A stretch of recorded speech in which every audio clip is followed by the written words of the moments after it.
Servus and Prost zusammen and welcome back for another video on Dave's Hopfenstube. In this video I'm going to show you how to clean and sanitize iKegger kegs and corny kegs properly, and also I'm going to show you a very interesting and unique cleaning concept that will definitely help to improve your cleaning in the brewery. Without further ado, let's dive right into it. Before we start cleaning our kegs, we need to make sure there's no remaining CO2 in the keg. In order to release the pressure with a PRV, we simply need to pull it, and there's a very neat trick to that. If you pull the PRV and twist it about 45 degrees, then it will rest in a certain position that will automatically blow off any remaining gas from the keg. In the meantime, you can already start to prepare your cleaning. So if you made sure there's no remaining pressure inside of the keg, we can now start to open it, which is very easy for a corny keg.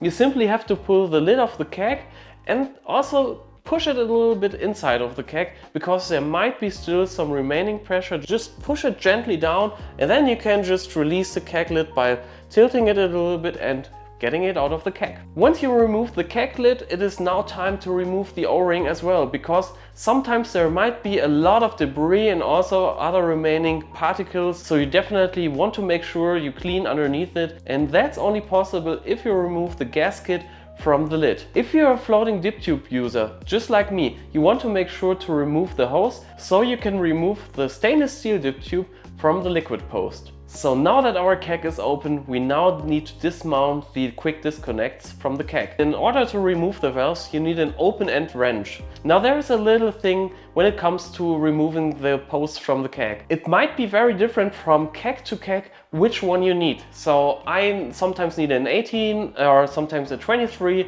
but it really comes down to the keg you're using. So now that you remove the disconnects from the keg, it is now very important to keep those in separate containers. So one for the gas and one for the liquid post, and add your cleaning solution to them. And that's very important because you don't want to mix them up, because if you accidentally mount the liquid post on the gas side, it will become very frustrating, especially if you ferment in corny kegs. Now what we need to do is to grab a hose and spray down all the remnant debris and yeast and that's still inside the keg, maybe even some remaining beer, and just to get it out of the keg you just need to rinse it. I like to use very hot water because it makes everything very soluble, and also just easier to get it off by brushing it down. And that's what I would do. I just simply take my brush, get inside the keg and brush everything that I can see down, so it is basically 80% clean. Now the mechanical cleaning part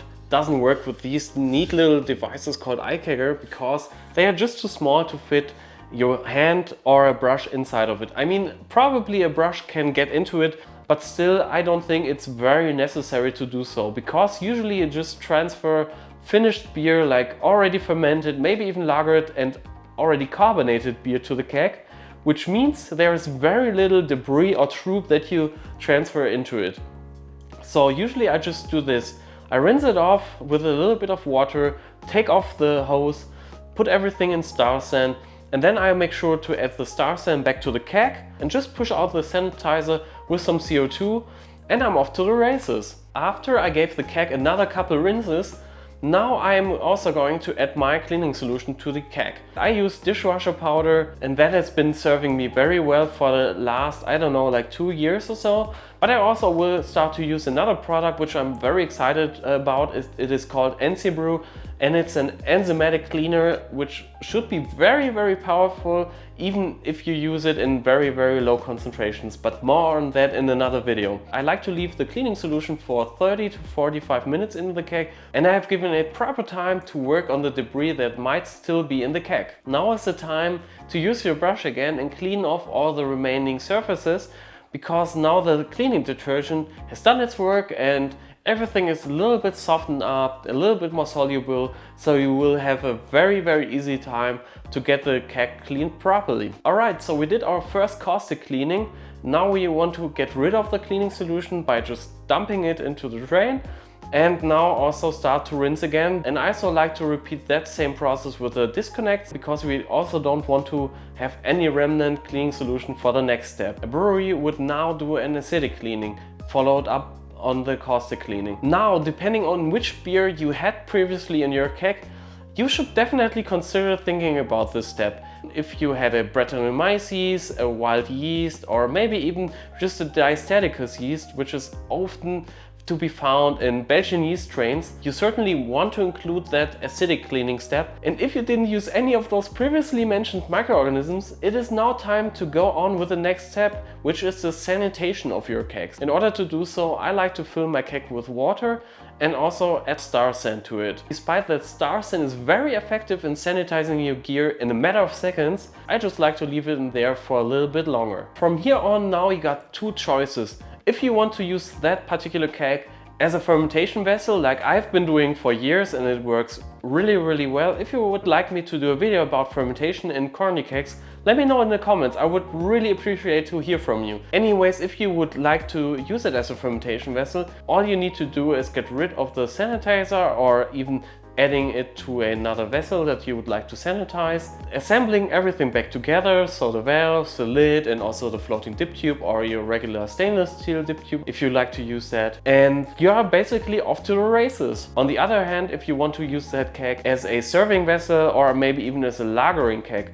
what you want to do now is assemble everything back together, but without removing the star sand solution from your keg. The keg should be also filled entirely with the sanitizer, and then you just close the lid, add some CO2 to your keg and a faucet or even some beer line, and just transfer that off your keg. And by doing that, you replace all the sanitizer with CO2 in the keg, which means there is almost no oxygen, which makes the keg perfect for lagering beer for a longer period of time. Now, if you remember in the beginning of the intro of the video, I talked about a very interesting and unique cleaning concept. And I'm talking about the Sinnersche Kreis. The Sinnersche Kreis is a concept that I learned in brewing school, and it is very helpful and powerful, and it will definitely help to improve your cleaning in the brewery if you bear that in mind. So the Sinnersche Kreis consists of 4 elements. And first it's the mechanical cleaning, second is the chemical cleaning, the third is the temperature, and the fourth is the time. What does it mean for you as a homebrewer who wants to clean your gear properly? If you're using a high concentrated cleaning solution for a long period of time at a high temperature and maybe even applied a little mechanical cleaning beforehand, it means you have a successful cleaning procedure. Now, of course, you can also remove one of those elements for a little bit. Let's say the temperature might not be as high as it can be, but therefore you should prolong the time of your cleaning detergent in order to make sure it's a successful and proper cleaning. If you want to be very confident about your cleaning, I would recommend to use all of these different elements. It is not an high effort to apply all of those 4 elements in your cleaning, but you certainly make sure that your contamination risk is very minimal to none. Probably you're now a little bit curious what this little device here is. It's basically a portable keg which has a capacity of 2 liters, but it's also available in 4, 5 or even 10 liters. These kegs are really great for dispensing your beer because they're double walled or double insulated, so they really can keep the beer cold up to 8 or 10 hours. And I've been using them for over 5 years now, so I'm really happy with them. And yeah, like I said, just let me know in the comments if you would like me to do another video about them. So that's about it for today's video. I really hope you liked and enjoyed it and maybe even learned something from it. And if that's the case, just hit the like and the subscribe button. It will help to grow my channel, and if you want to help me a little bit further, you can also send that video to another homebrewer who might enjoy my content. And if you happen to be around the Nürnberg area, please hit me up. I would like to have a pint with you and show you around the breweries that we have here. And as always, if you have any more video suggestions or any other additional feedback that you want to send over to me, just let me know in the comments. And I would say until next time, I'll see you around. Cheers!